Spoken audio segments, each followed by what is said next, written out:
Labą vakarą. Atsisėdęs ant akmenėlio ir misliai, čia jums papasakot šiandien. Sekmadienis pas mum žiauriai, ta graždienėlė buvo. Anksti atsikėlėm, atvarėm, galvojom, čia pasidarbuosim šiandien, padarysim gerą progresą tokią. Bus ką parodyti, prifilmuosim ir žodžiu, nieką gero nepadarėm. Vienu gerų darbų padarėm iš tikrųjų, kurį reikėjo labai senai jau padaryti. Ir pagaliau šiandien visai neplanavom ir pasidarė tas darbelis. Beržo nebėra. Nupjovėm beržų, kur iš pamatų buvo išlindęs. Va, liko toks kelms. Žodžiu, su to kelm tep. Paguglinau, ką daryti su tais senais kelmais. Tai sako, prigręžiot skilių ir pripilti, vien sako salietros, kiti ten sieros rūgšties, kiti rundapą. Tai nuvarėm nusipirkti rundapą, bet gavom kažkokį ten kitą Taifun B, kažkoks kitoks herbicids. Tai žodžiu, nusipjovėm čia su pėlut, buvo ką veikti čia. Ir aš pukšėjau, ir javutė pukšėja. Ir tą nusipjovėm, ir dar čia, kur buvo tokių likusių kelmų. Išpjaustėm. Ir prigręžiojom skilių. Ir prileidom to tručio. Tai žiūrėsim, per kiek čia laiką nusitručis. Kol neišgriuoja mums čia visai visko, nes pažiūrėkit, blemba, kas čia buvo pasidarę pas mus jau šitie, tie kaip čia pavadinti. Nežinau, žodžiu, tie borteliai tokie betoniniai, šitas turėtų būti visai prie sienos, o čia jau kokį 10 cm atsitraukęs. Tai čia mažyt kažkada mažytis toks išlinda daigelis ir plėtės, kol išsiplėtė tiek. Čia tai išvis platus koksai. O čia tą pač matyt biškį susiaurėjai, bet va, kiek čia pridarė žalos ir reiks ten aišku viduje atsikasti pasižiūrėti, ar ten nėra kokių blemba fokusų, surprizų. Tai čia didžiausias šiandienos progresas, daugiau nėra kuo taip labai pasidžiaugti, bet einam aprodys. Nu, iš gerų naujienų dar išsivalėm čia, kur čia buvo tie nuo gipso tos pertvaros profiliai ir armavimo tinklas. Plius pas mus betons irgi jau užkietėjęs, uždžiūvęs. Plans buvo toks, kad mes čia jau tą grūžą pradėsim varyti salioną, kad čia susitvarkysim viską, tuos išsimėtysim, išsilyginsim. Bet ir buvę pas mus tokios pabetonuotos kažkada neaišku, kokioj čia stadijoje šitų visų remontų to namo, ar čia buvo originalios nuo pat statybos, ar čia buvo kažkada vėliau. Tai buvo tokios pabetonuotos juodgrindės. Tai pirmą kartą mes jas dabar čia atsišlavėm biškį. Šiaip tik, kad pažiūrėt, atsišlavėm iš pradžių mažytį gabalėlį, o javutį pagavo azars, tai atšlavė dar daugiau. Nu ir žodžiu, tas betonas toks, blemba, toks skystas. Minkštis ir po juo gal nėra buvę gerai susitrombavę, nu ir tokių kaip ir, nežinau, ertmių, kaip čia pavadinti. O tas betonas toks, nu va, toks biškis smėlis. Ir jeigu duoti su kūju, nu va, ir susmengysai. Ir blemba jis toks, kavos nesukoja, gal įminti. Nu ir įsimenu. Tai žodžiu, javutė čia po to irgi užsinorėjo biškį atsikasti. Atsikasė jau toliau toks normals kiets. Toks kažkoks priemolis. Nu ir viskas. Ir nebežinom, kur toliau daryti. Vibro plokštės dar neturim. Atrodo, reiktų čia praeiti per tas juodgrindis ir pažiūrėti, ar jos sukris kažkiek, ar jos čia susitrombuos. Nes, blemba, nežinau. Ar taip ant anų tiesiog dėti? Tai va, nežinau, žodžiu, ties tuo ir pastrigam. Jau pradėjom, atrodo, trupinti plycką čia gražiai pasiskleist. Va, Mikalio porą smūgių su kūju ir viso, ir viskas sustoja. Toliau plano nėra. Toks buvo plans ir plano nebėra. Ir blemba, kaip yra sunkai, nėra normalaus kažkokio aiškaus projekto, plano, kur būtų viskas žingsnis po žingsnio, kaip ir surašyti, ką kur turi daryti. Bet čia va, jo, tokių visokių surprizų, ypač kai nepatyri, tai, blemba, kasdien vis kažkas naujo ir žodžiu, be plano yra žiauriai sunku. Tai va, daug norėjom nudirbti ir ne kažką nudirbam. Nieką nenudirbam praktiškai, medį nupjovėm ir viskas. Ir dar plius ant to, kad reik mum plano, reik normaliai pasiplanuoti. Ir tas grindis, nu gerai, dabar nusprendėm, koks tas aukštis, bet dar nesam nusprendę, kur reikia išsivedžioti kanalizacijas, nes kaip ir galvojom, mes čia susitrombuosim viską, pasibersim tą smėliuką, susitrombuosim tą smėliuką, bus gražu lygų, pasibraižysim, pasivaikščiosim, pastrateguosim, pamėginsim įsivaizduoti, kaip čia kas galėtų būti pagyventi tokiam tam virtualiam plane ir kad taip garantuotai nuspręsti. Bet kad ne tik į to negali normaliai daeiti, nes visokių plemba išlend nesąmonių. Nu žodžiu, tokių daug tokių visokių kliučių,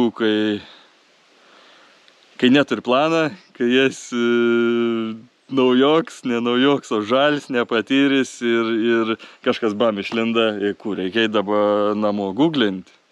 Nieko nepadarys. Arba reikia iš karto viskų jau išgooglinti, perskaityti visas ten knygas, kaip ten grindis, kaip ten pamats, kaip ten mūryt, kaip ten tinkuoti ir žodžiu, ir vedžioti kanalizaciją ir tą.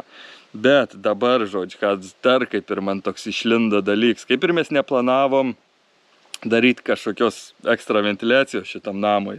Galvom, nu ką, taip toksai nėra, te labai sandaras, kaip dabar šio laikiniai yra vos ne kai termosas, tai galvojam, prasivedins per kažkur, prasidarys langelį, žodžiu, kažkur kažkaip išsivedins. Bet gavas toks bajeris. Mes dabar, žodžiu, gyvenam, miegam tokiam mažam kambarėlį. Tas kambarėlis neturi jokios ventiliacijos, ten durys uždarytos, kai miegam, bet langai senus, nėra plastikiniai, paprastas langas, ten neužizoliuots, neužsandarins su visokiom skylutėm ir kaip ir yra per kur tam kambariui, sakykim, kvėpuoti. Nu, bent jau taip įsivaizduotum.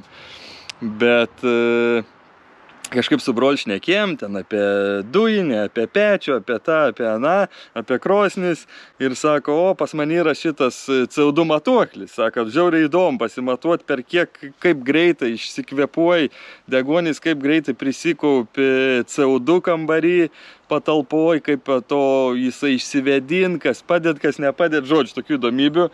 Tai atvežė jis man tą matuoklį šiandien. Ir sakau, tai koks yra tas normalus skaičius, kiek čia turi būti, ką čia maždaug, paaiškink. Tai žodžiu, sako, laukia, žinai, ten grina morė, ten 4 kiam, kiek maždaug turi būti, o kambarį, ten jau, žodžiu, jeigu virštukos 2, tai jau kaip ir blogai, jau prikvėpuos. Tai kokie 800, tai yra normaliai, geras prasivedinės kambarys, ten štuka kaip ir gal dar gali gyventi, bet jau virštukos jau eik vedinti. Nu gerai, nusineši tu miegamą, jį padedant lovos, tuoj tas aparats pip, tai pradėjo pipsėti. Valiamba, ten štuka 2, štuka 4, štuka 7, tai galiausiai užkyla iki 3,5 štukos. Ir mes miegam tam kambarį ir aš galvoju, kas yra toks, blemba, atsikeli iš rytą, toks apkiautis, užtinės, žodžiu, kaip būdavo pas mum palapiniai kaip per miegi. Mėg palapiniai visą laiką atsikeli, ne, aš galvodavau, kas čia ir blemba, atsikeli palapiniai visą laiką užtinės.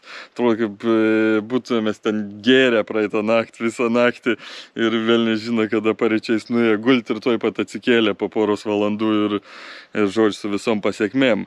Bet brolis sako, tikriausiai CO2 per daug neišsivedin, vis tiek dviese palapiniai, prisikvėpuoj, prisibėst ir žodžiu, neišsivedin ir tas ir gaunas.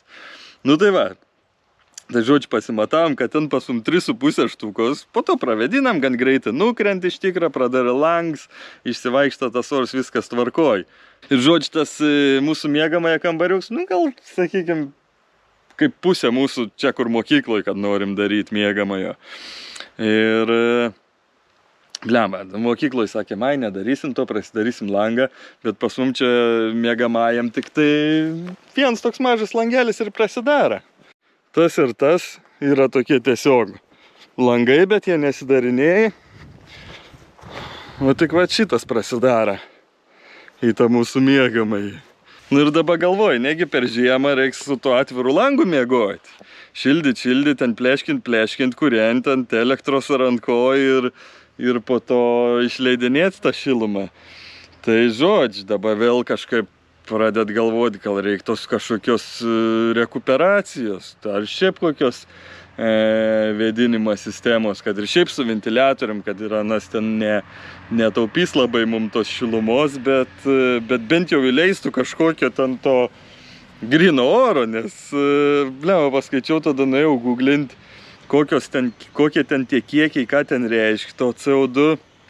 Nu tai tipo jau ten virštukos, ten iki 2 štukų, tai ten tipo darbingums krent 2-5%, ten gal visokie galvos skausmai, svaigimai, žodžiu, viskas nesąmonės.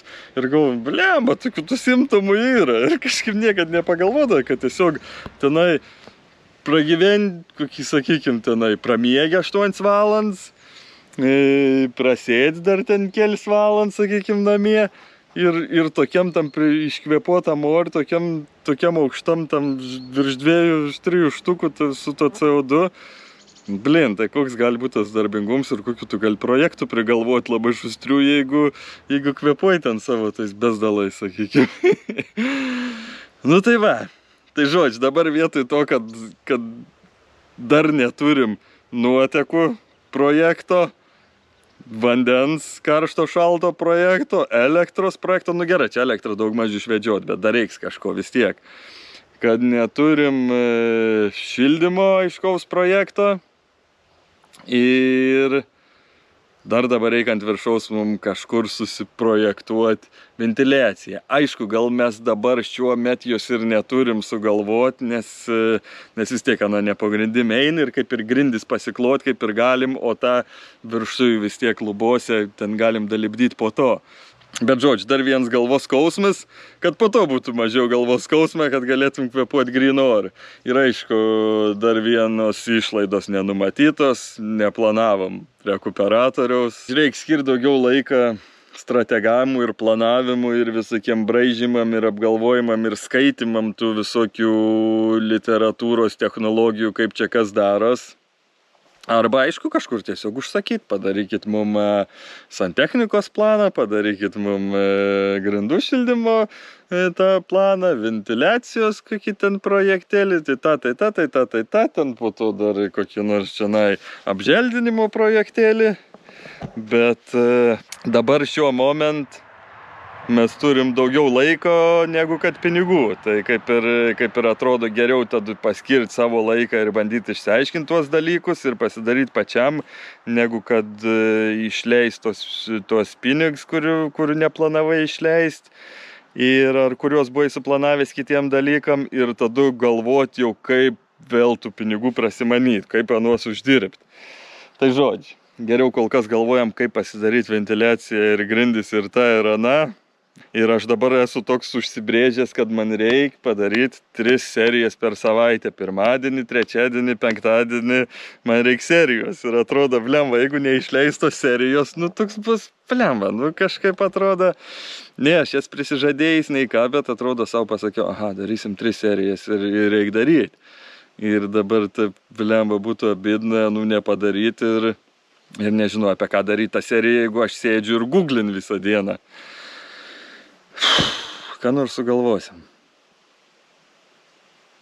Žodžiu, tokie pasibėdavojimai, tokia dienelė durna, bet yra tų liaudiškų posakų, kad nėra ko sekmadienį dirbti. Reikia sekmadienį ilsėtis, sekmadienį reikia švęsti. Ir aš tikiuosi, kad rytoj atein pirmadienis. Aišku, jūs dabar žiūri tą seriją pirmadienį, bet žodžiu, aš bėdavojusi iš vakaro. Tai žodžiu, rytoj pirmadienis ir aš tikiuosi, kad ateis kažkoks nušvitims, būsim gerai išsivėdinę miegamąjį, bus geras CO2 lygis, išsimiegosim kaip reikia, darbingums bus pakilęs 2-5% ir čiupsim ir dirbsim ir padirbsim ir bus progresas. Liek tik tikėtis. Tai va. O kai bus, pamatysit kitoj serijoje. Pasistengs, kad ta serija būtų trečiadienį, bet jeigu nieko gero nepadirbsim, nu nieko, vis tiek išeis į eterį ir papasakos, kad nieko nepadirbam. Papasakos, ko nepadirbam ir kur pastrigom. Nu ir va, jeigu turit kažkokių pasiūlymų, o gal per daug tų 3 serijų per savaitę, tai sakykit.